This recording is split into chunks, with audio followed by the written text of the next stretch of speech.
தனியார் நிதி நிறுவனம் இரட்டிப்பு லாபம் தருவதாக முதலீடு செய்ய வைத்து ஏமாற்றியதாக முன்னாள் இராணுவத்தினர் கோவை மாநகர பொருளாதார குற்றப்பிரிவில் புகார் அளித்துள்ளனர்.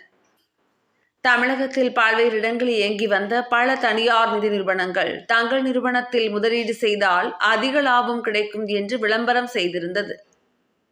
அதனை நம்பி ஓய்வு பெற்ற இராணுவ வீரர்கள் உட்பட பல்வேறு பொதுமக்கள் அந்த நிறுவனத்தில் முதலீடு செய்தனர்.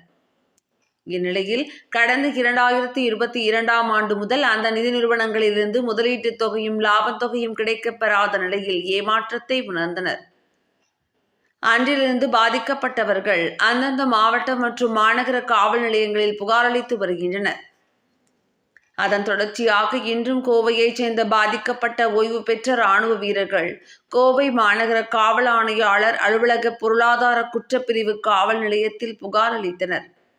இது குறித்து பேட்டியளித்த தேசிய ஓய்வு பெற்ற இராணுவ சங்கத்தின் தலைவர் சுரேஷ் பாபு, கடந்த 2 ஆண்டுகளாக ஒவ்வொரு மாவட்டமாக புகார்கள் அளிக்கப்பட்டு வரும் நிலையில் ஏமாற்றிய சில நபர்கள் கைது செய்யப்பட்டனர்.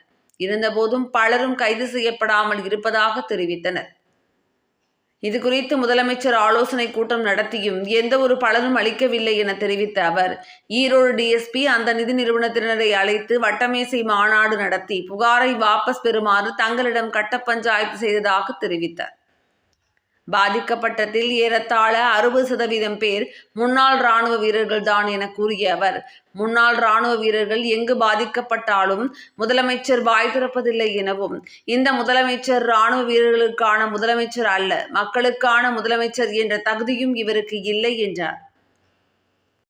நேஷனல் எக்ஸ் சர்வீஸ்மேன் பார்ட்டியின் சார்பாக நிறுவன தலைவர் லைன் டாக்டர் சுரேஷ் பாபு ஆகிய நான் இன்று கோயம்புத்தூர் மாநகராட்சிக்குட்பட்ட மாநகர காவல் ஆணையாளர் அலுவலகத்தில் பொருளாதார குற்றப்பிரிவில் ஒரு புகார் ஒன்று கொடுக்க வந்திருக்கிறோம். இது என்ன புகார்னு கேட்டால், பல்வேறு நிதி நிறுவனங்கள் நடத்தி பொதுமக்களை ஏமாற்றி பொதுமக்களின் உழைப்பை சுரண்டி வாழ்ந்து கொண்டிருக்கும் நிதி நிறுவன உரிமையாளர்களை கைது செய்து இதுவரைக்கும் எதுவும் நடவடிக்கை எடுக்கலை அப்படின்றத மீண்டும் மீண்டும் தமிழக அரசுக்கும் பொதுமக்களுக்கும் அவர்கள் கவனத்துக்கு கொண்டு செல்லும் விதமாக ஒவ்வொரு மாவட்டங்கள் தோறும் நாங்கள் புகார் கொடுத்துருக்குறோம். ஏமாற்றிய நபர் யூனிக் எக்ஸ்போர்ட் நிறுவன முதலாளி ஏமாற்றிய நகர் தற்பொழுது கோயம்புத்தூரில் தஞ்சம் அடைந்துள்ளதால் இங்கே வீடு மனை வாங்கி இங்கே குடியேறிவிட்டார். ஆகையினால இந்த கோயம்புத்தூர் மாநகராட்சிக்குள்ள ஒரு புகார் கொடுக்க வந்திருக்கிறோம். இது போன்ற புகார்கள், எண்ணற்ற புகார்கள் பல்வேறு மாவட்டங்களில் கொடுத்தும் இதுவரை அவர் 2 முறை கைது செய்யப்பட்டிருக்கிறார். இதுவரை பொதுமக்கள் பாதிக்கப்பட்ட பொதுமக்களுக்கு எந்த ஒரு பணமும் கிடைக்கல.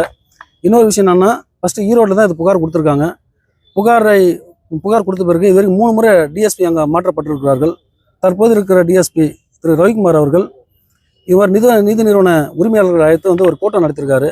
அந்த கூட்டத்தின் முடிவு இவங்ககிட்ட சொல்லியிருக்காங்க, நீங்கள் 60 கோடிக்கு புகார் கொடுத்துருக்கீங்க, 20 கோடி அவங்க கொடுக்குறேன்னு சொல்கிறாங்க, நான் வேணால் பேசி ஒரு 10 கோடி வாங்கி கொடுக்குறேன், இந்த விஷயத்தை அப்படியே விட்டுருங்க, மேற்கொண்டு யாரும் புகார் கொடுக்க வேண்டாம், புகார் கொடுத்தீங்கன்னா உங்களுக்கு 15-20 வருஷம் ஆகும் பணம் கிடைக்கிறதுன்னு சொல்லிட்டு இவரே ஒரு கட்ட பஞ்சாயத்து நடத்தியிருக்காரு ஈரோடு டிஎஸ்பி திரு ரவிக்குமார் அவர்கள். ஆகவே இது போன்ற ஒரு சம்பவங்கள் பல்வேறு போராட்டங்களுக்கு பிறகும் முதலமைச்சருக்கு தெரியாமல் இருக்கும்ன்றது வாய்ப்பு இல்லை. கட்டாயமாக தமிழ்நாடு முதலமைச்சர் கவனத்துக்கு இது போயிருக்கும். போனதுனால தான் போன வாரம் ஒரு கூட்டம் நடத்தியிருக்காரு. நிதி நிறுவன மோசடியாளர்கள் பற்றி ஒரு கூட்டம் நடத்தியிருக்காரு. அதுக்கான வெளிப்படைத்தன்மை இது வரைக்கும் சொல்லவே இல்லை.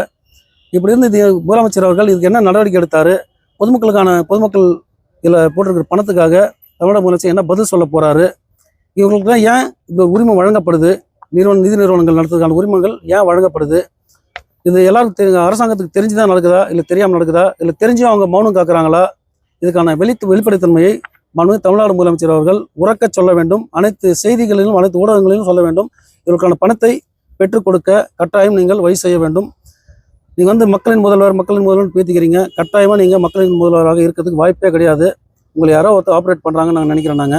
ஏன்னா இது வரைக்கும் முன்னாள் இராணுவ வீரர்கள் 2023 ஒரு முன்னாள் இராணுவர் கொல்லப்பட்டிருக்கார், ஒரு இராணுவ சேவையில் உள்ள இராணுவர்கள் கொல்லப்பட்டிருக்கார், பல்வேறு இராணுவ வீரர்கள் பாதிக்கப்பட்டிருக்காங்க. இங்கே இராணுவர்களுக்கே பாதுகாப்பு இல்லாத ஒரு மாநிலம் தமிழ்நாடு. ஏன்னா இராணுவ கட்சி சபை எல்லா மாநிலத்திலும் நான் கலந்து நடத்திக்கிட்டு இருக்கிறேன். மற்ற மாநிலங்களை காட்டிலும் தமிழ்நாடு மிகவும் கீழ்த்தரமான ஒரு அரசு நடந்து கொண்டிருக்கிறது திமுக ஆட்சியில். எப்படி ஏமாந்தீங்க? எவ்வளோ பணம்? இது ஏறக்குறைய 3000 கோடி ஒரே ஒரு கம்பெனியில் மட்டும் யூனிக் எக்ஸ்போர்ட்ன்ற கம்பெனி மட்டும் 3000 கோடி என்று சொல்லப்படுகிறது. அதுக்காக 40,000 பேர் அதில் வந்து பாதிக்கப்பட்டிருக்காங்க. நிறைய முன்னாள் இராணுவர்கள் என்கிட்ட புகார்கள் வந்து 400-500 புகார்கள் என்கிட்ட வந்திருக்குது. இப்போ இங்கே ஒரு 8 கோடி ரூபாய்க்கு இன்றைக்கி புகார் கொடுத்துருக்காங்க. 270 கோடிக்கு EOW ஈரோட்டில் புகார் கொடுத்துருக்காங்க. புகார் கொடுத்தது இது வரைக்கும் எந்த ஒரு ரெஸ்பான்ஸும் கிடையாது. கூப்பிட்டு பேசுகிறாங்க. EOW டிஎஸ்பியே கூப்பிட்டு கூட பேசியிருக்காங்க. நீங்கள் புகார் கொடுத்தீங்கன்னா 15 வருஷம் 20 வருஷம் ஆகும், கொடுக்குறது வாங்கிட்டு போங்க, ஏன் சும்மா புகார் கொடுக்குறீங்க அப்படின்னு சொல்லிட்டு அவரே வந்து அவருக்கு சாதகமாக பேசிகிட்டு இருக்காரு. ஆப்போசிட் பார்ட்டிக்கு சாதகமாக பேசிகிட்டு இருக்காரு. தமிழ்நாடு எதை நோக்கி போகுதுன்னு எனக்கு புரியல எனக்கு. ஏன்னா எங்கே எடுத்தாலும் ஊழல், கொலை, கொள்ளை, கற்பழிப்பு சம்பவங்கள் இது போன்ற அரசு தான் இன்றைக்கி வந்து தமிழ்நாட்டில் நடந்துகிட்டு இருக்குது. ஒட்டுமொத்த இந்தியாவுக்கும் தமிழ்நாடு வந்து ஒரு எடுத்துக்காட்டாக இருக்குது. ஊழல், கொலை, கொள்ளையில் இது மாதிரி நிதி நிறுவனங்களே தமிழ்நாடு தான் முதலிடமாக இருக்குது. அவர் பேர், அவர் எந்த ஊர், அரசியல் ஏதாவது அவர் சார்ந்த மாதிரி தான் இருப்பார். பணம் எப்படி முதலீடு பண்ணீங்கன்னா அது எப்படி? 1 லட்ச ரூபா கொடுத்தாச்சுன்னா 1,80,000 ஒரு மாதமும் 18,000 10 மாதம் 1,80,000 கொடுக்கறதா தான் கம்பெனியின் அவங்க கொடுத்த ஒரு கவர்ச்சிகரமான விளம்பரங்கள். இந்த விளம்பரத்தை நம்பி 50 லட்சம், 1 கோடி, 1.5 கோடி ஒரு நபர் ஜாயின் பண்ணார்னா அவர் பின்னாடி இன்னும் 4 நபர் ஜாயின் பண்ணுவாங்க. அவங்க பின்னாடி இன்னும் 8 பேர் ஜாயின் பண்ணுவாங்க. இதனால முன்னாள் இராணுவர்கள் அப்பாவிகள் 18-19 வயசில் தன்னுடைய பள்ளி படிப்பை கல்லூரி கூட பள்ளி படிப்பை முடிச்சு விட்டு இராணுவத்துக்கு போகிறாங்க. 12வது படிச்சுட்டு இராணுவத்துக்கு போயிடறாங்க. அதோடு அவங்க ஓய்வு பெற்று வரும்போது 40-45 வயசு கடந்திருக்கும். அப்படி வரும்போது அவங்களுக்கு வந்து நாட்டில் என்ன நடக்குதுன்னு அவங்களுக்கு தெரியாது. மண்ணில் முதலீடு செய்யலாமா, பொண்ணில் முதலீடு செய்யலாமான்னு யோசிக்கிற காலத்தில் வந்து மிகப்பெரிய ஒரு வருமானம், இரட்டிப்பு லாபமாக இருக்குது. ஃபிக்ஸட் டெபாசிட் விட இரட்டிப்பு லாபமாக இருக்குது. அதில் அப்பாவி பொதுமக்கள் ஏமாந்து போகிறாங்க. இதனால் நமக்கு ஏதாவது நல்ல வயசு கிடைச்சிடாதா அப்படின்ற மாதிரி ஏமாந்து போகிறாங்க. அப்படி ஏமாந்து தான் இதில் வந்து நிறைய பணத்தை போட்டு ஆட்கள் சேர பணம் அதிகமாக அனுப்புவாங்க. இந்த கம்பெனி லாஸ் ஆகிடுச்சு, ஏதாவது ஒரு நோட்டீஸ் ஆக்க சொல்லிவிட்டு கம்பெனிகளை க்ளோஸ் பண்ணிடுறாங்க. க்ளோஸ் பண்ணிவிட்டு 1 வருஷம் இதில் வந்து நீ கம்ப்ளைண்ட் கொடுத்தீங்கன்னா உங்களுக்கு பணம் கிடைக்காது, நான் பணத்தை கொடுத்துட்றேன்னு சொல்லிட்டு இன்னுமே மிரட்டி நிறைய பேர் புகார் கொடுக்க விடாமல் தடுத்துக்கிட்டு இருக்காங்க. புகார் கொடுக்க யாரும் பயந்துக்கிட்டு புகார் கொடுக்க வராமல் இருக்காங்க. இதில் நிறைய மிரட்டல்கள் வருது. இவங்களுக்கு நிறைய பேருக்கு வந்து நிறைய த்ரெட்டன்ஸ். அவரே பலமுறை எல்லார்ட்டையும் ஃபோனில் பேசி எல்லாம் ஆதாரங்கள் வச்சுருக்காங்க. இவங்க அடிக்கடிக்கு ஃபோன் நம்பர் மாற்றுறாங்க. இப்போ டிஎஸ்பியை சொல்கிறாங்க புதுசாக வந்து ஒரு கம்பெனி ஸ்டார்ட் பண்ண போகிறாங்க. கம்பெனி ஸ்டார்ட் பண்ணதுக்கப்புறம் அவங்களுக்கு பணம் கொஞ்சம் கொஞ்சமாக கொடுப்பாங்க அப்படின்னு சொல்லிட்டு. இந்த கம்பெனி இப்போ எங்கே இருக்குது? இந்த கம்பெனி இப்போ ஈரோட்டில் இருக்குது.